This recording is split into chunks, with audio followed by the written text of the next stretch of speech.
Sit back and scoot over or take a seat at the edge of the sofa. Relax your feet with Uncle Shaun. Uncle Shaun, Uncle Shaun, Uncle Shaun. Need someone to roll with, pour a drink with, smoke and think with. It's home if he's here. Uncle Shaun, Uncle Shaun, Uncle Shaun, Uncle Shaun. Let's go. So where do I start? Let's start. Start from the beginning, Shaun. New York. Yeah. Like, you're a New Yorker, man. Yeah. New York is big and Mm-hmm. So you grew up in New York. Both of your parents were artists. Right? Yeah. Yes. So your dad was a blues singer. Yeah. Yeah. And your mother sung opera. Yeah. Exactly. So tell me, what was that like growing up with like parents as artists? I was born in Bed-Stuy, and when I was 4, my dad was a blues musician. He played organ and he sang, and he had a band called the Roy Wilson Trio. If anybody knows me, they know my first name is Roy, my middle name is Reno. My dad named me Reno.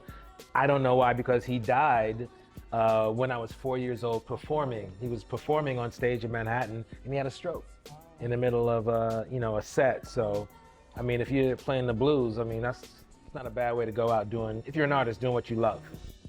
So, so after he died, we moved to East Flatbush, Brooklyn. East Flatbush, for anybody knows, is like the Little West Indies. So my mom's family's from Antigua, so I grew up with, enough Jamaicans and Trinidadians and all them thing, you know what I'm saying? So, yeah, you understand? So big ups, Flatbush, Brooklyn, you know, see it? But, and I grew up on a great block with a lot of artistic kids. I grew up, hip hop just turned 49. Yeah, that was August 11th, 1973. So I'm of the hip hop age, the golden era. I grew up across the street from me was chip food and pop food from the Fushnikins. I grew up with the Fushnikins. And around the corner from Kango Kid, rest in peace, from UTFO, he just passed away last year. And so those were amazing days. We used to, be battling in beatboxing, and we had rhyme books on the corners at the post op. I'm gonna meet you at 3 o'clock. We're gonna battle in the corner, and so that was kind of my childhood. When we played on the streets and went in. When the street lights went out. Very New York. Yeah, very New York. And those who did not go in the house in New York, they were getting into stuff that that you should be getting into. But it was a pretty great childhood. I would say, and I have 3 older sisters, and all my sisters sing, and they do plays. So it was, So in my estimation, it was the Jacksons, the Osmonds, the Silvers, and us. The Wilsons. Yeah, I was like, doesn't everybody have a drum set in the living room? And then my mom was an opera singer, but she also played drums for my dad's blues band, just to keep an eye on him. So no choice. Kinda, yeah. It's different for me where I had to kind of convince my family. Oh yeah. That this was a thing. Yeah. Right? You can get a master's from USC in acting. In acting. I need to see those receipts, son. Yeah, right? yeah, for sure. And then what are you gonna do after you get that? Not like they paid for any of it. Right. Okay. Shout out to mom and dad. Shout out. But so that's dope, man. Yeah. But at the same time, my mom was raising 4 kids by herself. She ended up. She was also a nurse. She was a nurse. She supported her family, and she went to, she got another bachelor's when I was a kid growing up, and she ended up going back to Juilliard. Wow. And then that's when she got back into the opera game. And then she took a break from nursing, and then I traveled with her doing all these different opera troupes where she sang at the Metropolitan Opera, and I've slept through Porgy and Bess about 7 times. But yeah, it is a different kind of vibe when you have a supportive household. But my mother always would say, have a backup or be realistic, and I hated that. So that must be where you got your work ethic from, because we have this joke where I always tell Reno, and you keep a job, bro. Let me, Yeah. Like your mom had to do what she Yeah. My mother didn't stop, so I guess so. I guess that's where I get my work ethic from. Very cool. Before we get into some, some drinks and things, I wanted to kind of talk about, growing up with the army. right? So you went to LaGuardia, right? I did, yeah. And there's Performing arts when I first started, and then it became LaGuardia. right. So, and I have read that you like grew up with some pretty famous actors as well. Yeah. Like, let's talk about that. Like, Right. So my class, I graduated. Well, I mean, the most famous is Jennifer Aniston. She was in our class. So it was me, Jennifer, Carl Payne, Cole from Martin, Dondre Whitfield from Everything, and I mean, and then a couple of years below us was Marlon Wayans and Omar Epps. I auditioned Marlon to get into the school. He had a cold that day, and he, his nose is running. He was like, my brother was on Saturday Night Live. We were like, let's see you act. Let's see you act. And he could.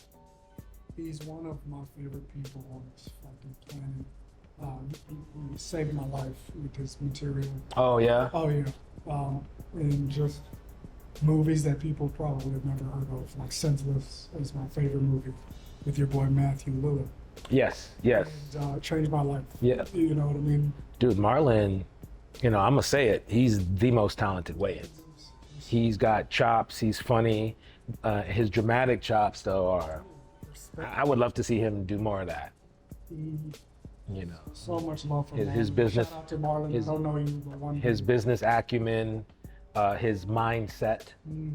Marlon talks about how you got to be fearless to go out on that stage. He's like, no, he doesn't care about. He goes, I'm gonna be great. Catch me in 10 years. I'm gonna get out there now and work on my craft. He goes, I'm not worrying about being great now, but catch me in 10 years. So that speaks to his mindset. And yeah, that was our crew, man, back in LaGuardia. Like Jennifer Aniston, Reno Wilson, Yeah. Marlon Wayans, Yeah. Omar Epps, like that's just Kirk Acevedo, this is yeah. insane. Alex Dazer, yeah. And that reminds me of back in the day where like it was in our street.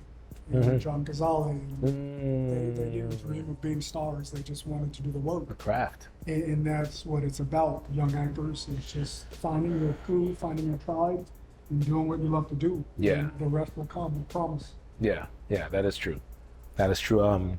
However, the word business is bigger than the word show. So, Business. yeah. So get your craft. Your craft will hold you, so that you can have a long career. But you have to run your business as well. What did Benjamin Franklin say? Run thy business, else thy business will run thee. Hello.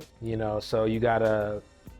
When I first got my first TV job was on the Cosby Show, and Never heard of it. I know it's such a double-edged sword to speak about that legacy, and I don't think it tarnishes the work or the legacy or the people that got their start on that show. And I got some of the best advice ever from him. And I was in SUNY Purchase. I went to SUNY Purchase. Shout out SUNY Purchase Conservatory, and that's when I got the Cosby Show. And I didn't have any representation. I have a manager, an agent, and I said to him, well, what do I do when I get an agent? He said, I'm gonna tell you one word. He said, hire them, fire them. I said, what? He said, hire them, fire them. They don't work for you, fire them. Hire another one. So for young actors who are watching this, your agents and your managers, they work for you. They don't get paid if you don't get paid, and you have to, keep it moving.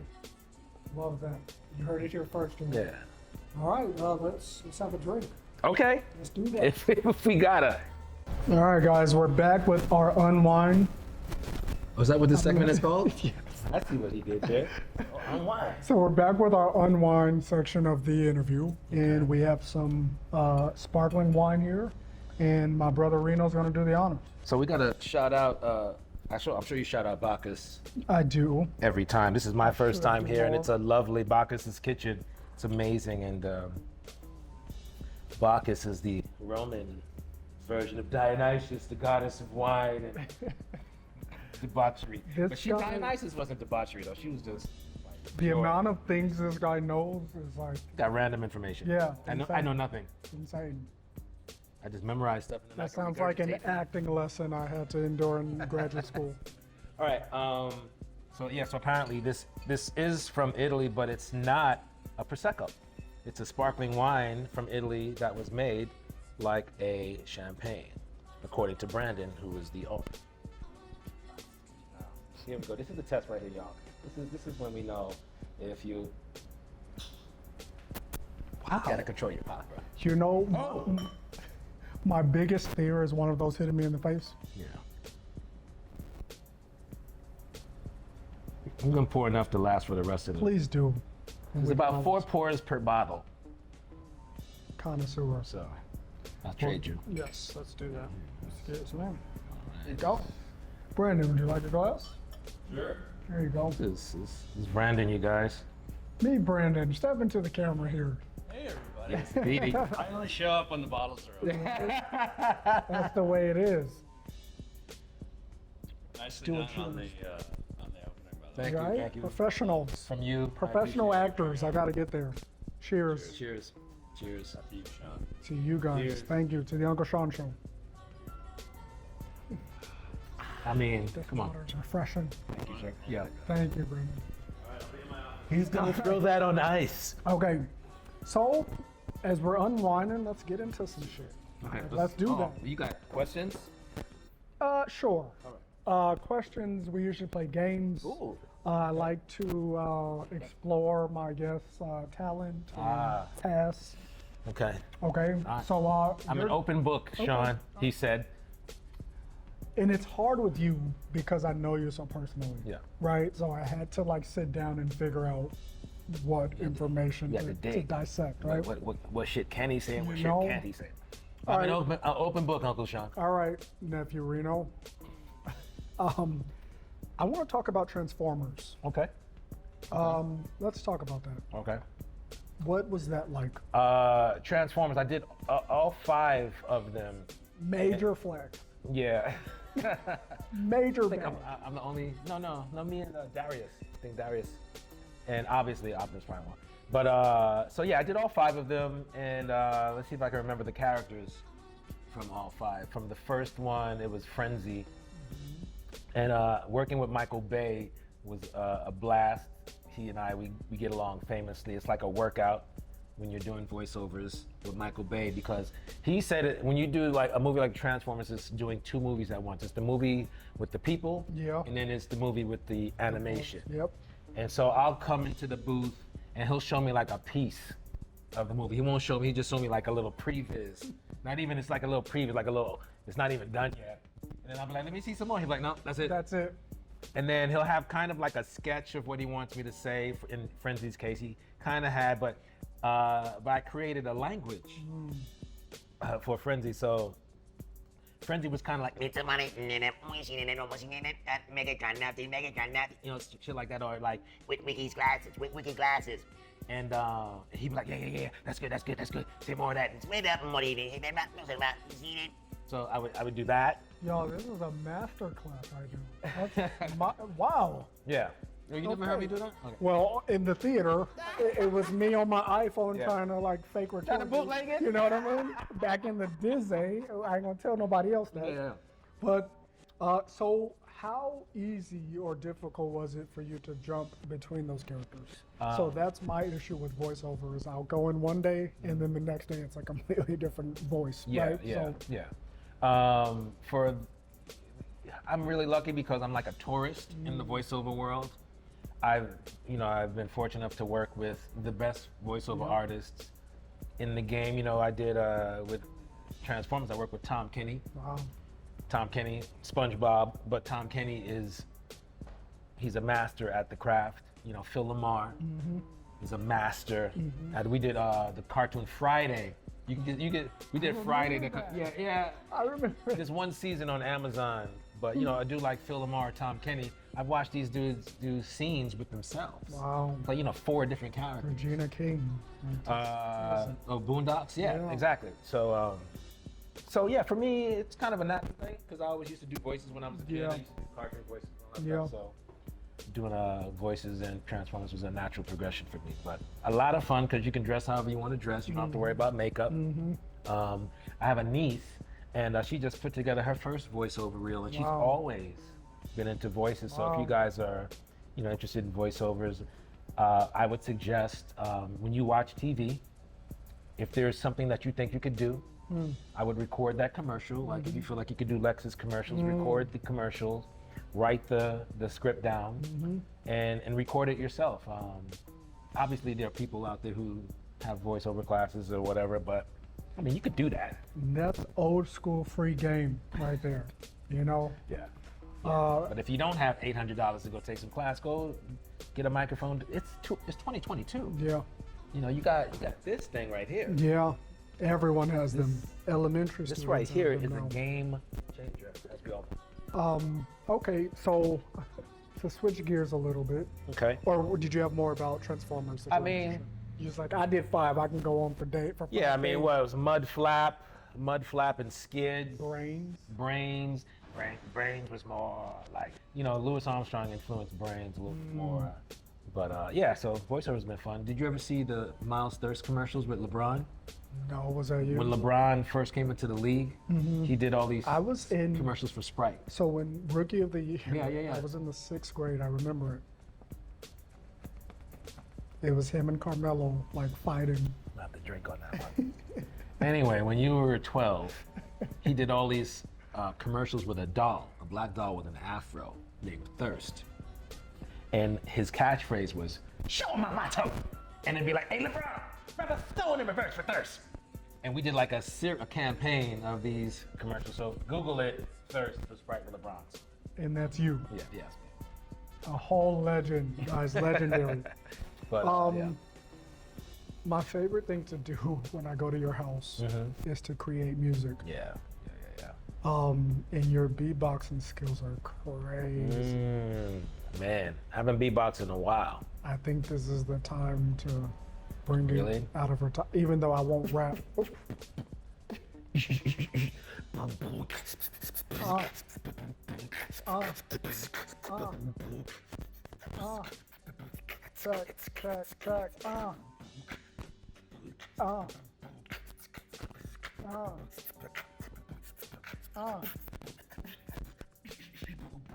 Pockets kitchen. Okay, let's you about go. to go? Nope, I wasn't.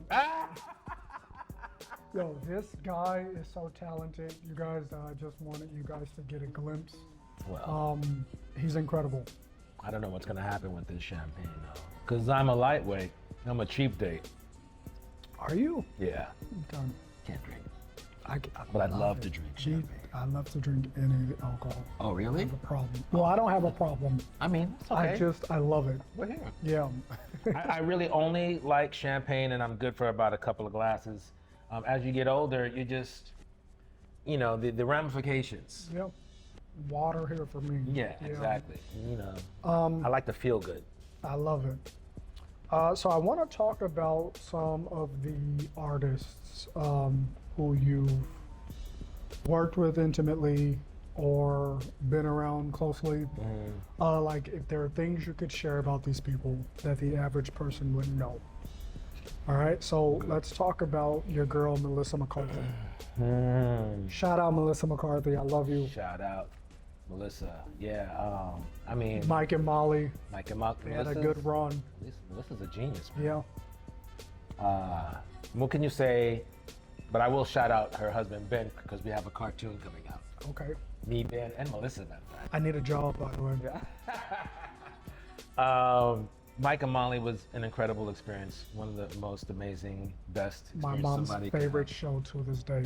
The main reason why Mike and Molly was, and you know, there's certain shows that hold up. Okay. When you watch Mike and Molly today, it holds up, and it's just as funny, and you feel the love Yes. amongst the cast. I think that's what people respond to most, and it was because it was real. Mike and Molly was the most grateful, thankful group of people I've ever worked with. Love that. Every day was great to be on set. Every day was, before every show, before 127 episodes, before every show, we would get into a circle, we would pray, and then we would get hyped up like the Pittsburgh Steelers and go out and try to, you know, touch people. Yes. So I think that's what people experience when they watch Mike and Molly. And Melissa, here's a great story about Melissa. You know, Mike and Molly was created by Chuck Lorre, who's you know, our modern day Norman Lear.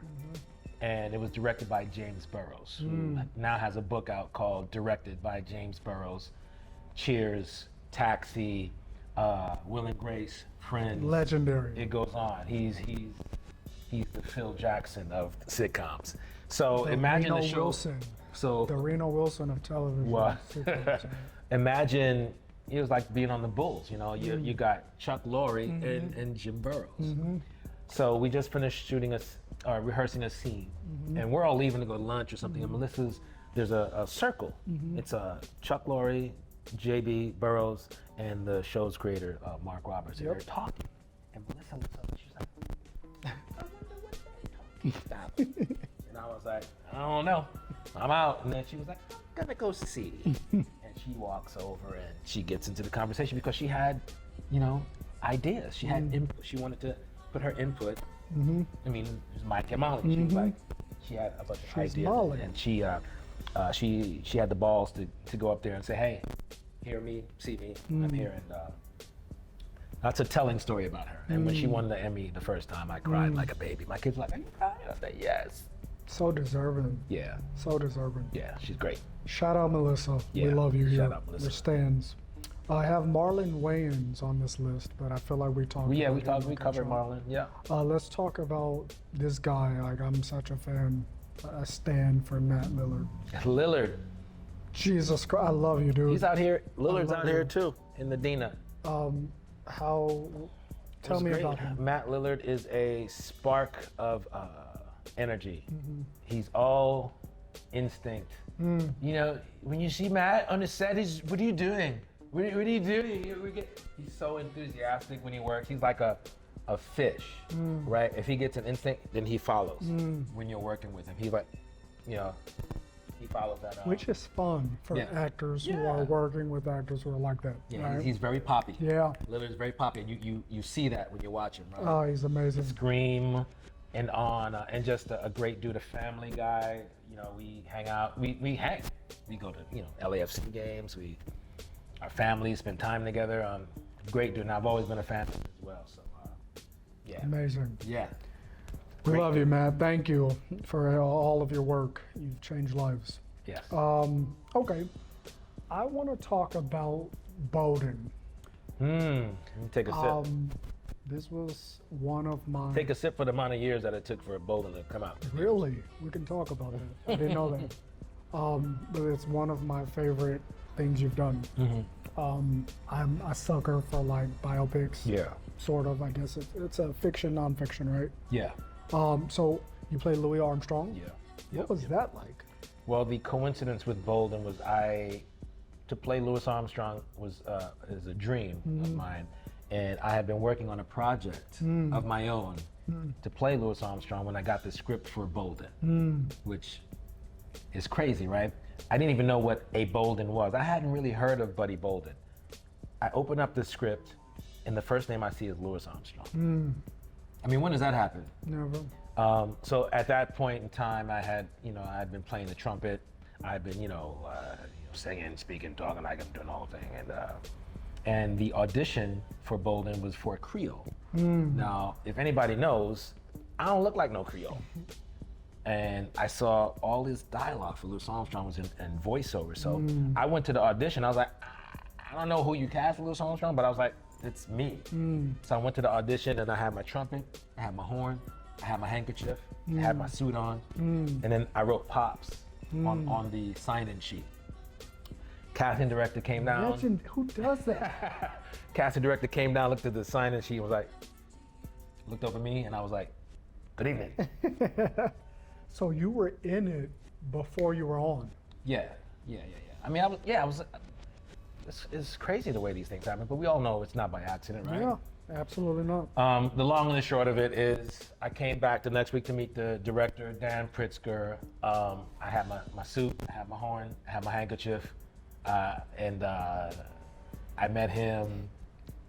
They were marveling at, I sang in the audition, I had the script memorized. Incredible. And he offered it to me in the room, and said, do you want to do this movie? I said, yeah, but you got to make the character bigger. And he did. Imagine. Yeah. I gotta run that back. Yeah. So you're in a room, you're auditioning, you're in callback, right? Yeah.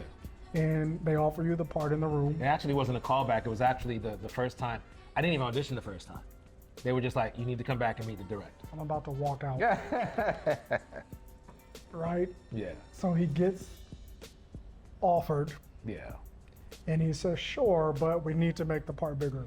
Yeah. If I could have told that to Shonda Rhimes, we wouldn't be sitting here. Right Yeah, I mean, well, that was one of I'm those. Yeah, that was one of those situations. So though, they where made the part bigger. They did. You know, he rewrote the script because the way it was originally, Louis Armstrong was just a voiceover. Got it. He never thought he was going to find anybody to actually play the man. Then they found somebody to play the man. And then, It was so fantastic. he rewrote it. But what you saw, the movie, was the second version. Oh, wow. There was an original version with Anthony Mackie Oh, as Buddy Bolden. interesting. So we shot that. All of the stuff that I shot remained in the film. They scrapped everything else and recasted Gary in it and everybody else, but they kept the Lewis stuff. Wow. Because, you know, I never knew that. yeah.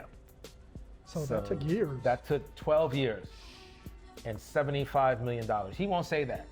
75. I heard about $75 million. No. He'll say 30. You guys, the movie was fantastic. I was in there with my iPhone. Every time you your face, bootleg it. it's just, I get excited to see my friends on Yeah. the screen. I don't know why. Because it's just- fun. It feels like it's you up it there. just, I was so proud. Yeah, man. thank you, It brother. was amazing. Yeah, it was, So it was an honor to play. Bowden, if you guys haven't seen it, go check it out. And and it's all, I still feel like we need a standalone story about Louis Oh yeah. Armstrong, because that was only 7 minutes of me playing him. So I will say that it is not done. I will say that we're not done. Are you right? Are you working on something? Yeah, Okay. yeah. You heard it here first, y'all. You did actually. Man. Yeah. Reno Wilson. Yeah. So we also have another segment where I usually bring in a fan A that fan? just is obsessed with the okay. actor that I'm interviewing. That Yeah, fan. I got to worry about. No, it's all good. There's one You limit know- on Instagram. Is there? Oh, okay. 'Cause I'm There's a learning couple. about that, There's and a it's few. been. Yeah, yeah. I've gotten canceled a few times on Twitter. Oh yeah. Don't respond. Right? My kids are like, don't respond. They're so mean. I'm like, I'll meet you at Those La Brea kids and are- Olympic, you bitch ass mother. And their children. Their children. Like, I will fight you, like in real life. But anyway, there's a fan who couldn't be here today. Okay. So I got a picture of him. Oh, okay. And if you could just say a few nice words, and All right. you ain't even got to meet him. So we wow, good. okay. All right. So what's up. let's bring in the fan picture. Okay. And here he is. Look at that. Look at this guy. That was the, that's Howard. Well, man, I wish I was I know literally this moment. This is the episode where we wanted to go to Egypt. And I said, man, I was trying to convince Theo to go to Egypt. He said, man, you don't want to be, I was like, what's the line? The line was like, you don't want to end up, man, I wish I went to Egypt with my buddies. Now I'm stranded, lonely, homeless. That was the original line, right? We stopped. Cosby comes over to me and he whispers in my ear and he goes, when you finish the line, say living in the projects. So then we go back and start again and I go, you don't want to be like your parents. They never did anything when they were young. Now I'm old, stranded, lonely, living in the projects. Huge laugh. And it's that beat. Yeah. That's what Yeah. people don't know about Yeah. comedy is Yeah, he it's taught me that. technique. Yeah. What would you say to that kid? What This- advice would you give him? That's a great question. I'll say to him what Gina Yashire, who created Bob Hart's Abishola, Okay. which is on CBS with Billy Gardell, who Yep. played Mike and Molly. I'll say to this kid what Gina Yashire said to me when she came to my house last week. Reno, you've made it. You've made it. You've made it, brother. Yeah, that's what I'll say to him. She said, Shout good out job. to, in characters like Howard were important or Yeah. are important for actors like me because it's important to see the journey. Yeah. And he was a small character Yeah. who made it last, And that's where I'm at. I'm Yeah. at a place where I get small parts, and it's my job to make a career out of it. Yeah, man. So I mean, thank you for that. You kidding me? This was big for me too. This was, to see a dark skinned, intelligent dude on TV was a big deal Shout at that out to time. Howard. Yeah. Shout out to Howard, and shout out to the flat top though. Mm, Damn, I missed the flat top. we could bring them back. I can't. I tried. My kids were like, Dad, no. That's beautiful. Thank you, brother. You're welcome. Thank love you. it. Heck yeah. Before we get out of here, I just wanted to give you the opportunity to share with the fans where they could catch you, Oh yeah. anything they should be tuning into, looking forward to.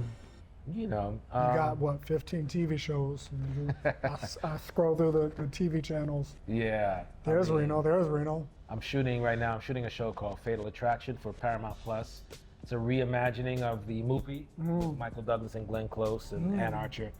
And it's a great cast. It's me, Josh Jackson, Casey.